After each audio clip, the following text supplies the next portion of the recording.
శ్రీమాత్రే నమః. లలితా సహస్రనామాల్లో ఎన్నో సాధన రహస్యాలతో పాటు లలితమ్మకి ఇష్టమైన నైవేద్యం గురించి కూడా ఉంటుంది. వాటి గురించి ఇప్పుడు ప్రస్తావన ఎందుకంటే మనకు రాజశ్యామల నవరాత్రులు జరుగుతున్నాయి కాబట్టి ఇప్పుడు దాని గురించి మనం తెలుసుకుంటే రాజశ్యామల నవరాత్రుల్లో కూడా ఈ ప్రసాదం వినియోగించుకోవచ్చు.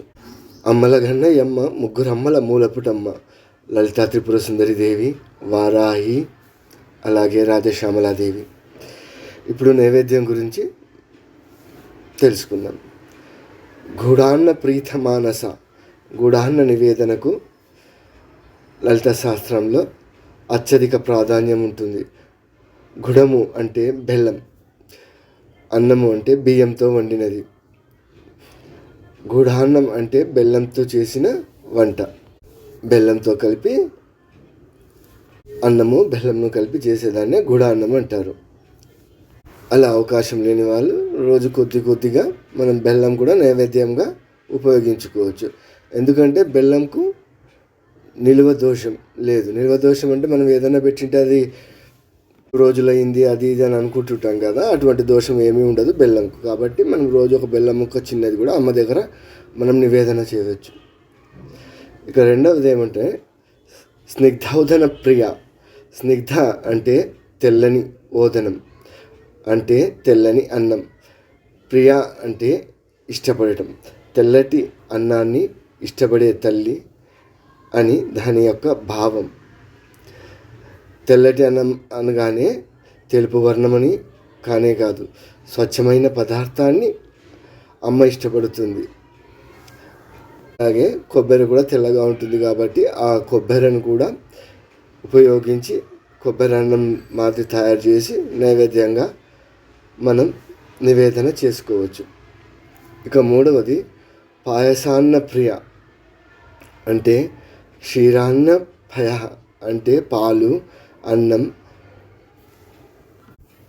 వండబడిన పదార్థానికి మధుర పదార్థం అంటే పంచదార జత చేసి తల్లికి నైవేద్యంగా నివేదన చేసుకోవచ్చు. నాలుగవది మధుప్రీత.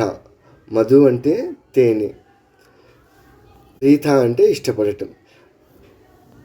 గారెల్లో తేనెతో కలిపి అమ్మకు నివేదిస్తే అమ్మకు చాలా ఇష్టం. ఐదవది దధ్యన్నాసక్త హృదయ. దధి అంటే పెరుగు, అన్నం అంటే బియ్యంతో వండినది, ఆసక్త అంటే అభిష్టాన్ని చూపడం, హృదయ అనగా అంతటి మనసు కలిగినది. పెరుగుతో వండిన అన్నం పట్ల అమ్మకు ఆసక్తి కలిగి హృదయం కలిగిన తల్లి అనే అర్థం. ఆరవది ముద్గోదనాసక్త హృదయ. ముద్గ అంటే పెసలు, ఓదనం అంటే అన్నం, ఆసక్త అంటే అభిరుచి, హృదయ అంటే మనసు కలిగినది. ఆ తల్లికి పెసలతో వండిన అన్నం అంటే బహు ఇష్టం.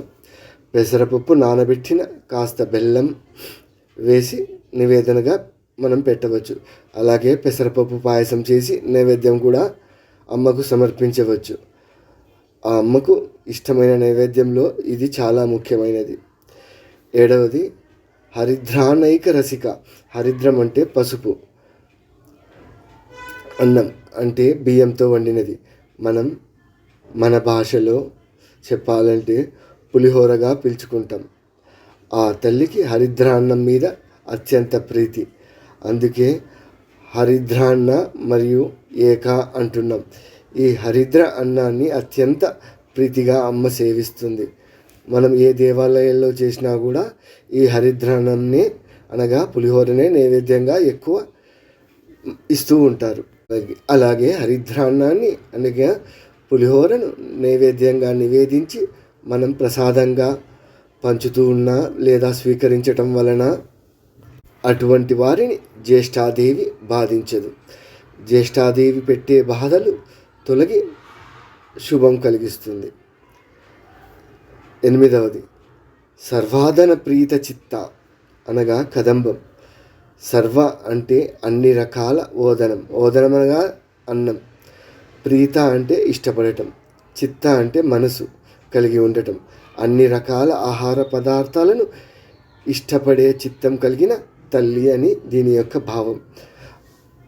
దీనినే మనం కదంబం అని కూడా పిలుస్తాం. ఇది లలిత సహస్రనామాల్లో కూడా ప్రస్తావన ఉంటుంది.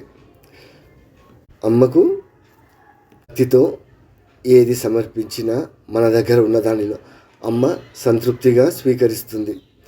ఇవన్నీ పెట్టగలిగే స్థితిలో